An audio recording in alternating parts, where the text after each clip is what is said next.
ہم پڑھیں گے، کل ہم نے مقبول احادیث کی 4 قسموں میں سے پہلے جو قسم تھی صحیح لذاتی ہی وہ پڑھا تھا۔ آج ہم پڑھیں گے جو صحیح لذاتی ہی سے آگے ہم گئے تھے، وہاں پر یہ صفحہ نمبر 17 پر آپ دیکھیں کہ بخاری کے اندر کل احادیث وہ کتنی ہیں۔ تو دیکھو بخاری کی اندر صفحہ نمبر 70 پہ آپ دیکھیں جو کل احادیث ہے وہ ہے 7275 احادیث ٹوٹل ہے، لیکن یہ مقررات سمیت ہے۔ اگر آپ سے انٹرویو میں سوال کیا جائے کہ مقرر احادیث کسے کہا جاتا ہے، تو مقرر احادیث وہ احادیث ہوتی ہے جو بار بار دہرائی گئی ہو، جو بار بار دہرائی گئی احادیث اس کو مقرر احادیث۔ تو بخاری کے اندر ٹوٹل احادیث 7275 ہے، اس میں سے اگر مقرر احادیث کو نکال تو ٹوٹل تعداد باقی وہ رہ جاتی ہے 4000 تعداد وہ رہ جاتی ہے، تو 4000 تعداد وہ رہ جاتی ہے۔ اس طرح مسلم شریف کے اندر ٹوٹل 12000 احادیث ہے، اگر اس سے مقررات احادیث کو ہم نکال لیں تو جو باقی بچتی ہے وہ 4000 وہ ہے۔ اب اس کے بعد آپ دیکھیں یہاں پر ایک اور بحث ہے، صفحہ نمبر 71 پر آپ دیکھیں، صفحہ نمبر 71 پر یہ ہے کہ جیسے کہ ہم نے کہا تھا نا کہ بخاری کے اندر جو صحیح احادیث ہے تو وہ باقی جو صحیح احادیث ہے وہ ہمیں کہاں ملیں گی، تو ایک کتاب کا نام ہے المستدرک حاکم، جو کہ حاکم نیشاپوری نے لکھا ہے۔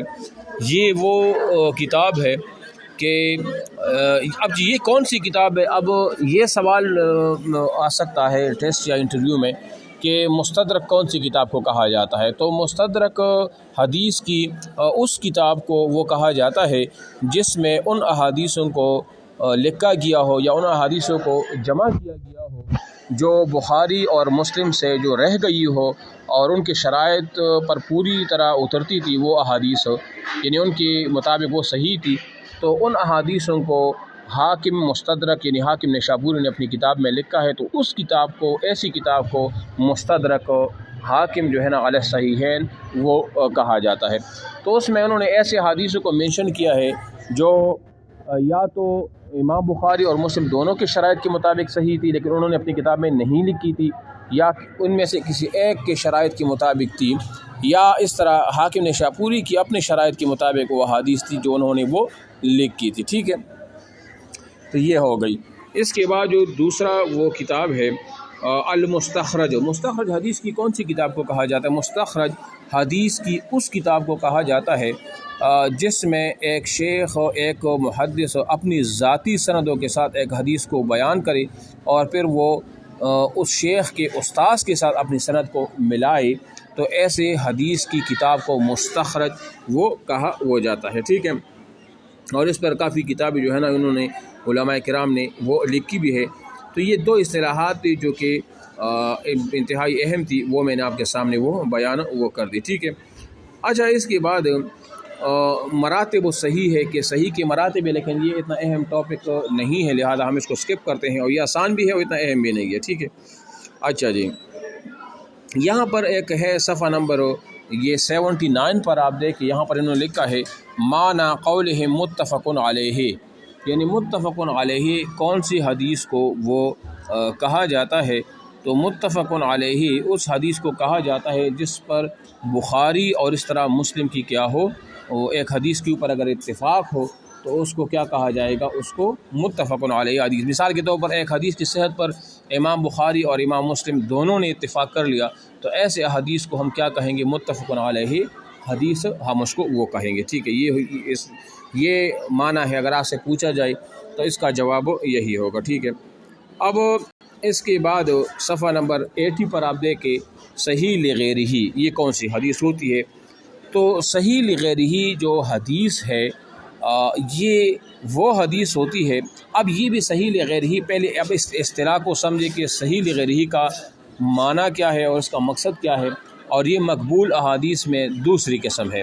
اب دیکھو جو صحیح لغیرہ ہے یہ اصل میں اس کو سمجھنے کے لیے پہلے آپ کو حسن لذاتہ حدیث کو سمجھنا ہوگا، یعنی جب ہم حسن لذاتہ حدیث کو سمجھیں گے تو ہمیں آٹومیٹکلی خود بخود پتہ چل جائے گا کہ صحیح لغیرہ حدیث وہ کیا ہوتی ہے۔ تو صحیح لغیرہ وہ حسن حدیث ہوتی ہے۔ اب اچھا، اب حسن حدیث یا حسن لذاتہ حدیث کون سی ہے؟ یہ وہ حدیث ہے کہ جس میں صحیح حدیث کی 5 شرائطوں میں سے اگر ایک شرط نہ پائی جائے جو کامل الضبط والی شرطی، مثال کے طور پر اگر کسی راوی کا حافظہ کمزور ہو، یعنی کہ وہ مکمل نہ ہو، ان کی یادداشت کمزور ہو، یعنی ان 5 شرائطوں میں جو ہم نے پہلے پڑھا تھا کہ صحیح کی 5 شرائط ہیں حدیث کی، اتصال سند ہے، عادل کا روات کا عادل ہونا ہے، کامل الضبط ہونا ہے، شذوذ کا نہ ہونا ہے، اور علل کا نہ ہونا ہے۔ تو اس میں اگر کوئی ایک شرط نہ پائی جائے تو اس حدیث کو ہم کیا کہیں گے؟ حسن لذاتی ہی حدیث کہیں گے۔ اگر کسی حدیث میں ان 5 شرائطوں میں سے ایک شرط جو کہ کامل الضبط والی، جو کہ یادداشت والی شرط ہے، یہ منتفی ہو یا نہ ہو، تو پھر ایسے حدیث کو ہم حسن لذاتی ہی کہیں گے۔ لیکن ہم اس کو حسن لذاتی ہی کہیں گے، لیکن وہ ایسے کہیں گے کہ اگر ایسے احادیث کسی ایک سند سے روایت ہو، یعنی اگر کوئی حدیث ایسی ہو اور وہ ایک سند سے روایت ہو تو اس حدیث کو ہم حسن لذاتی ہی کہیں گے۔ اب یہی حسن لذاتی ہی والی حدیث ہے، یہی حسن جس میں ایک کامل الضبط والی شرط نہ ہو، لیکن یہ اگر متعدد طرق سے منقول ہو، روایت ہو۔ متعدد طرق کا مطلب یہ ہے کہ یہ ایک راوی سے روایت نہ ہو بلکہ 2-3 سندوں کے ساتھ یہ روایت ہو، 2-3 سندوں کے ساتھ یہی حدیث کسی اور راوی سے بھی روایت ہو، 2-3 اور راویوں سے، تو پھر اسی حدیث کو ہم کیا کہیں گے؟ صحیح لغیرہ، یعنی یہ حسن لذاتی ہی سے ترقی کر کے صحیح لغیرہ ہی بن جائے گا۔ مثال ریاضی کی یا میتھس کے فارمولے میں ہم اس کو اس طرح کہہ سکتے ہیں کہ حسن لذاتی ہی جمع حسن لذاتی ہی مساوی صحیح لغیرہ، تو یہ صحیح لغیرہ یہ حدیث وہ بن جائے گا۔ اب اگر آپ سے بھی ٹیسٹ انٹرویو میں اس طرح سوال آ جائے یا انٹرویو میں آپ سے کمیشن میں سوال پوچھا جائے کہ صحیح لغیرہ یہ کون سی حدیث ہے اور یہ اس کی تعریف کیا ہے وغیرہ وغیرہ، تو آپ نے اس کا یہی جواب وہ دینا ہے، ٹھیک ہے۔